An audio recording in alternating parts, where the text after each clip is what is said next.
Hey everybody! Before we jump right into the action, I just wanted to let you know that these things are streamed on Twitch, and if you wanna hang out with me while I'm live, you can follow the channel.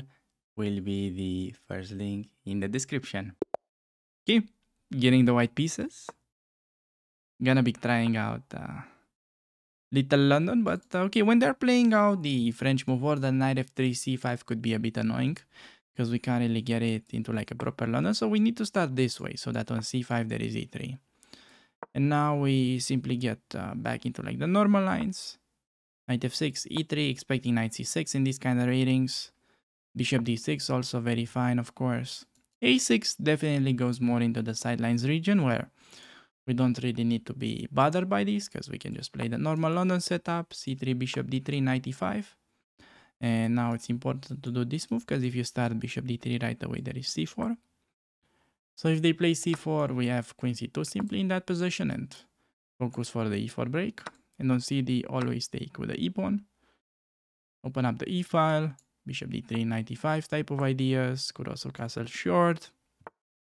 Could also do knight e5 directly with queen f3, queen h3. Many tempting options. So like knight e5 in this position could be interesting, especially after we take with a pawn because we have queen g4 move. Forcing g6 kind of. Let's just keep it simple and castle. White is simply better because they have the bishop that's locked inside the pawn chain. So now on bishop d6, definitely we have two ideas. We can take and play rook e1 followed by knight e5, or we could do knight e5 directly. So like knight e5, we need to calculate bishop takes knight d7. But I think there is queen g4 that's really strong again. So I think just gonna go for that.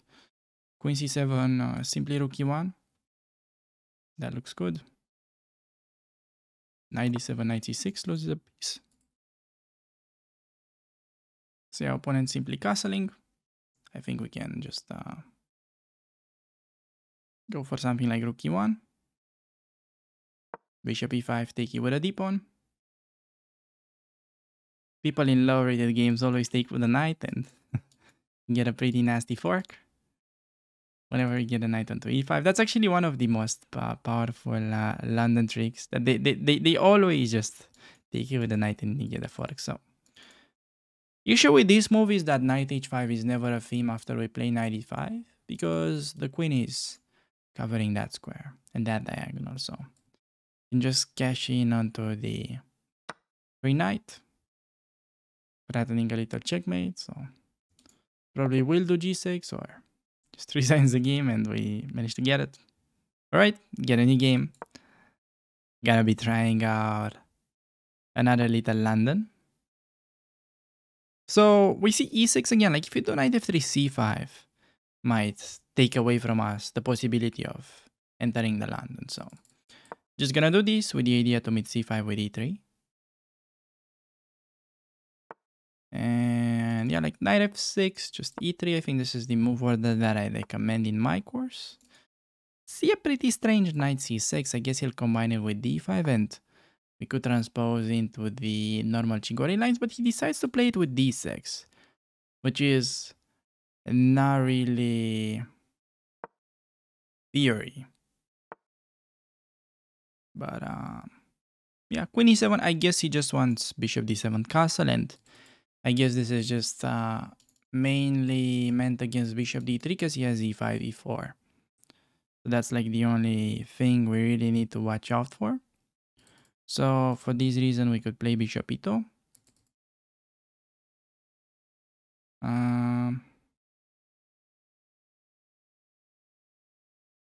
Could also go bishop b5. I want to stop e5 and then bishop d7.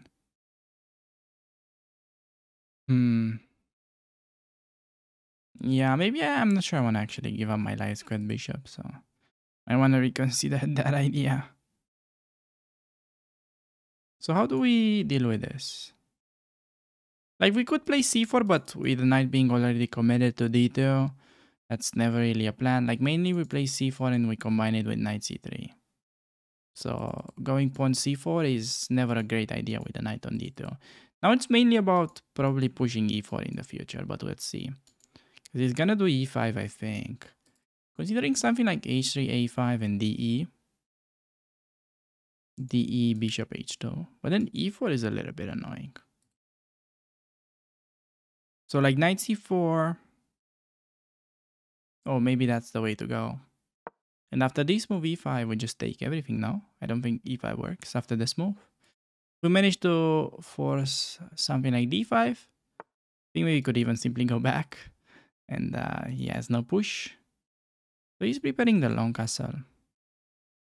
Knowing that he's doing that, I think can simply go like a4, a5, try to prepare an attack. But we might also give him a scare, so maybe we want to start with c3. Just making a solid, useful move. So, plays a6. A lot of like pretty strange moves played instantly by my opponent. Guess he's probably hinting towards b5, so maybe just go a4.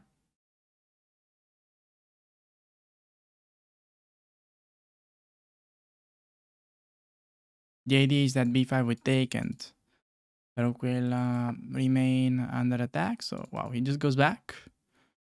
Opponent just setting up the pieces for the next game.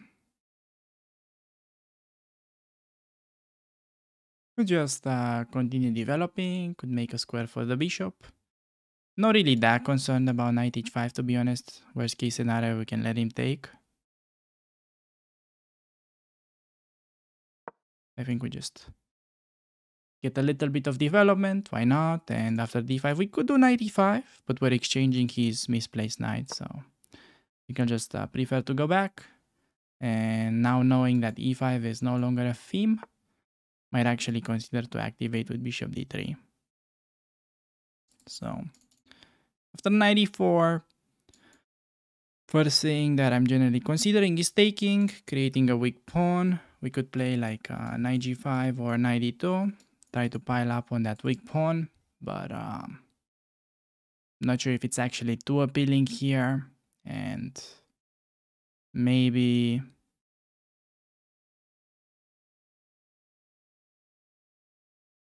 yeah, I could do like knight e2, but then the problem is e5 is a little bit annoying, it seemed. But after d5, knight e5, knight e4, it does seem like we're winning a pawn. So I think generally this should be like the reply. Hit the pawn, and in case they protect with f5, they're always gonna have a bunch of weak squares to be exploited. So after f5, the knight could go over to e5 square. This is usually like the only move that could give him a fine position. If that's playable, black can maybe get an okay game. If not, we're just much better. This is just an atrocious move because it's creating a lot of weak squares. Also f5, it's not really having any threat, plus allowing a little checkerino here on h5. I don't have to rush with the checkerino. I'll just go knight c4. Maybe it was better just to force his king in the middle. Now he could get bishop g7 and then play king f8. So perhaps was a little inaccuracy on my part. So what could be opponent threatening? Not obvious at all. But how do we deal with it? Could play that, worst case scenario. Could give check.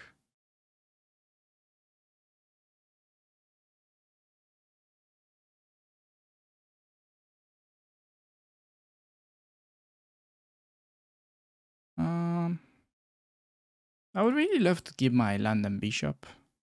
That's the thing. Should have actually played check and then got knight c4. But this is still fine.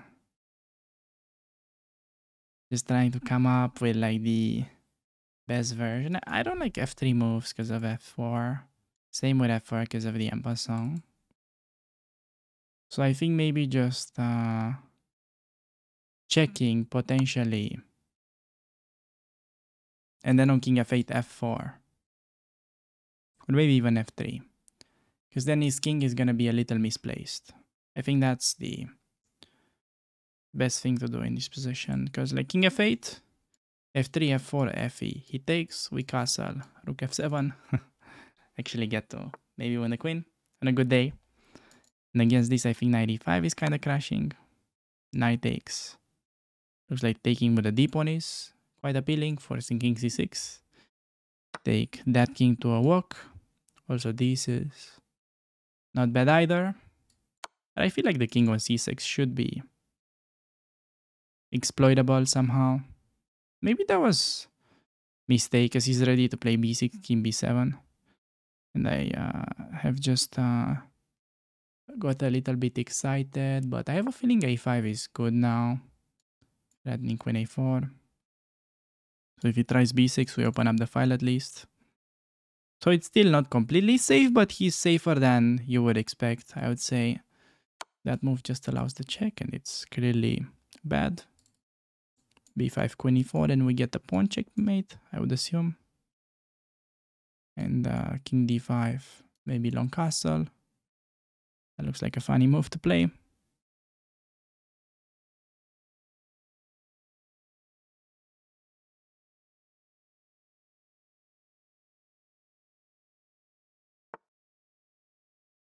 Yeah, so the king goes there, king e4 check, pick up the e4 pawn, king b5, and there's queen a4 mate or bishop e2 mate. Could also get castled. Yeah, just that this way, I think.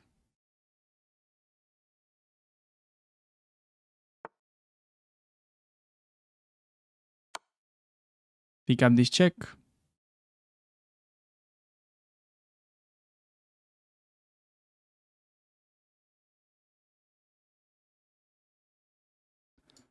King c5 only move, and then, well, b4. Actually, king b5 is the move too. So we'll actually get the pawn checkmate next.